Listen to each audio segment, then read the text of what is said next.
Hello. You may have noticed that my vlog every day in April video number 6 was uploaded on day 7.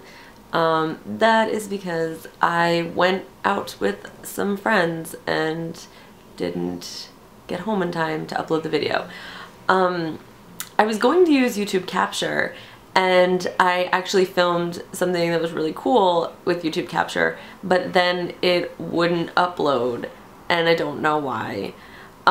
We were in the oldest pub in New York City, and it's called McSorley's, and I don't know if it's actually the oldest pub, but I think it first opened in 1854, so it's pretty freaking old, even if it's not the oldest. And it was really cool because they bring lots and lots of beers over, and it's super crowded, and we were sitting at a table that was right next to these guys who were wearing kilts and had bagpipes, and so they just kept playing their bagpipes in the bar, and it was really, really fun.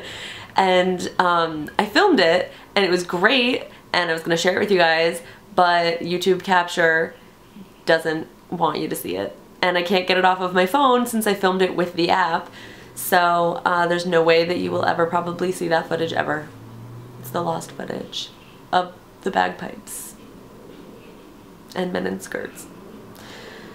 Anyway, yeah, I think that's it. Alright, see you tomorrow.